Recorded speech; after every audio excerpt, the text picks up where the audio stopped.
Welcome to Asia Gaming Brief's face-to-face series. With me today, I have Melco Resorts and Entertainment's Chief Sustainability Officer, Denise Chen, who's going to talk to us about some of the initiatives that Melco has been putting into place to improve the resort's environmental footprints across the Melco Group. So welcome, Denise. Thank you very much for joining us. And I just want to start by talking about COVID quickly. I mean, obviously, this has stretched balance sheets. This has caused an incredible jump in unreusable equipment, such as masks and plastics. How much of a challenge is this for you? I think obviously, we're living in unprecedented times. And yes, in terms of stretch on the balance sheet, I don't think we've been in this type of position ever as a company. And so cost savings are definitely at the forefront. Having said that, yes, there are elements where people are wanting to use more plastic for hygienic reasons, and which is completely understandable. But I think on balance as a company, we've kind of had more capacity to look into the initiatives that we wanted to roll out. And a lot of these initiatives deliver returns, or deliver cost savings. And so I think as a company, we've actually managed to move forward on a lot of these initiatives during COVID, given the capacity. So on balance, I don't think it's actually stopped us at all. In fact, the reverse. So can you walk us through some of the things that you've been putting in place at Melco and the kind of impact that they've had on reducing your footprint? Yeah, I think the two main initiatives that I would highlight within last year, the first one is the Nordac Fresh filtration system. We've been working with this Swedish filtration company, and they actually use this filtered water in a lot of Michelin-starred restaurants across the globe, just purely from the taste. And we, although they use that already in a lot of luxury hotels, it's the first time we're one of the first ones that have worked with them to build a bottling machine that actually not only filters the water, refills the water, but also cleans the bottles, dries it, recaps, all in one machine. And we are the first ones to do this, not only in Macau, but we've also rolled this out more widely in our property in Manila. And at Cyprus, when we open that property, we'll open with this machine as well. So that's the first one, and that will basically replace all of the single-use plastic bottles in our guest areas, in our front of house hotel rooms. The second one I'd probably touch on is on the food waste side.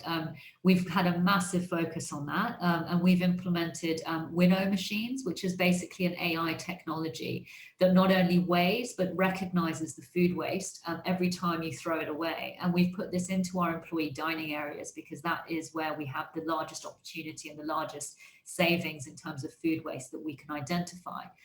We have obviously, all our colleagues are going through their 24 hours a day across all of our resorts, which is not insignificant.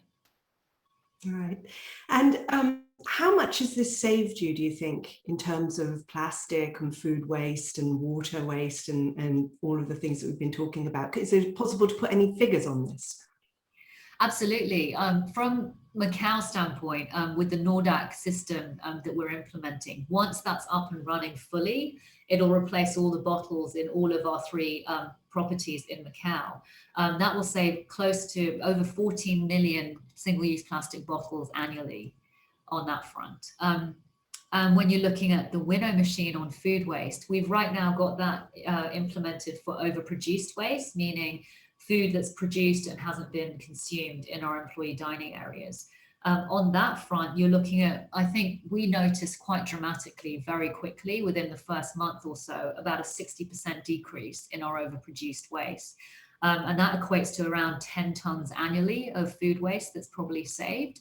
The other side of that is we've also been working with them together with the London School of Economics, who are providing the analysis behind that on their plate waste machine. And that's different in the sense that as you can imagine, when people throw away the waste after eating off their plates, that's quite difficult to identify in terms of what started out as what, whether it was vegetables or meat. So in that sense, it's basically weighing. So every time you throw away the plate waste, it weighs the amount, and it's an awareness tool to highlight to those that are throwing away food waste how much they're throwing away each time. And on that front, plate waste is actually the majority of food waste. And even though we're at the start of that trial, we've already with the decrease that we've seen per cover of food waste, we're looking at probably an annual saving of close to maybe 195 tons of food waste on that front. The interesting experiment going ahead as well, once you open up all your buffets and everything goes back to normal, how you can use that as a tool to shape your menus and your customer preferences in some ways as well, no? Yeah, I mean, we've already got it up and running in one of our restaurants at Studio City, which is the only buffet restaurant right now that we have open, obviously, because of COVID. But yes, it's very, very, having the data is invaluable. Right. Obviously, electricity is a very big component in terms of your energy use. What are you doing there to try and minimize your footprint and to improve efficiency? Well, we work with our facilities management team every month in terms of identifying energy efficiency measures that they can implement on site.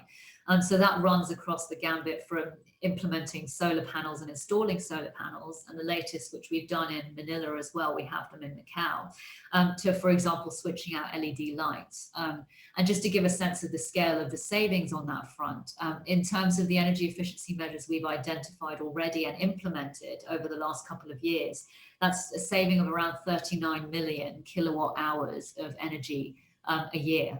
So that's like powering 4,000 homes a year. So it's not insignificant. And in terms of what we've identified but not yet implemented, that takes that total up to about 56 million kilowatt hours. So it's significant.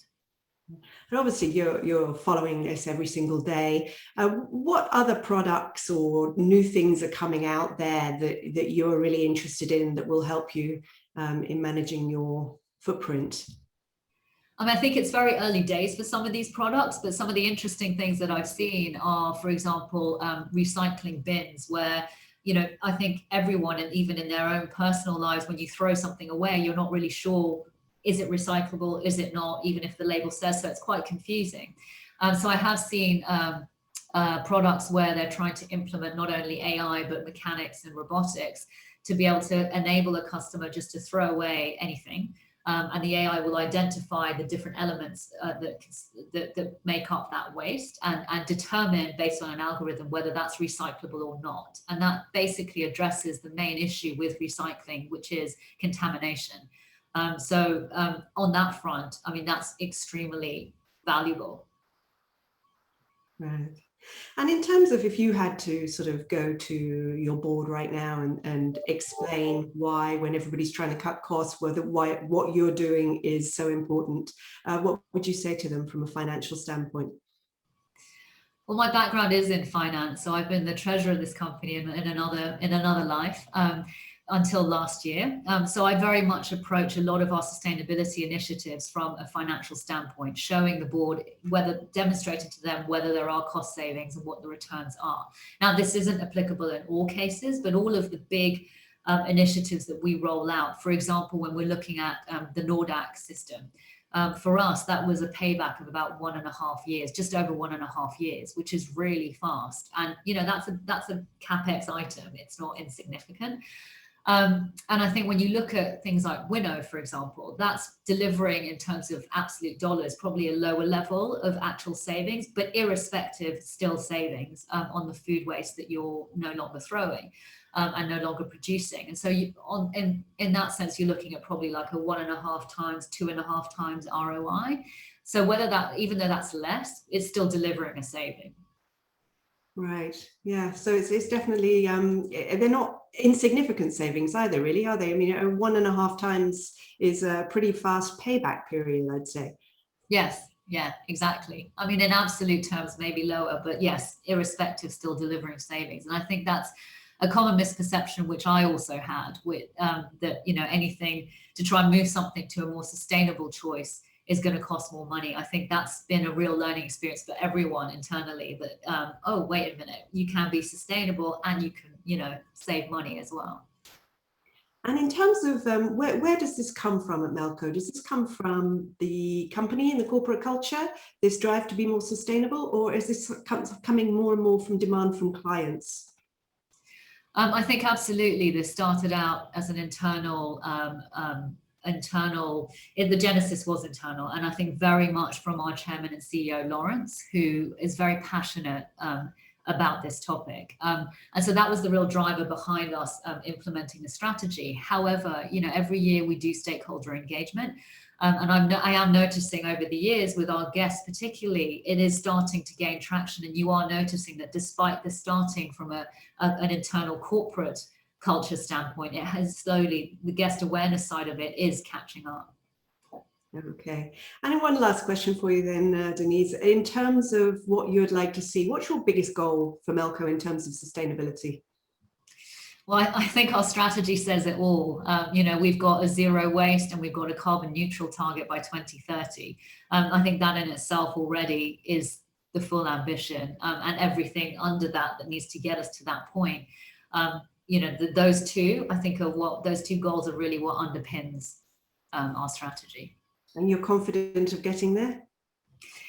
Fingers crossed. I mean, I'm hoping, given the new targets that have been set, not only in China but in other areas of the world, will basically help to drive new technology, new innovation for us to be able to catch up to that. We're very, very hopeful.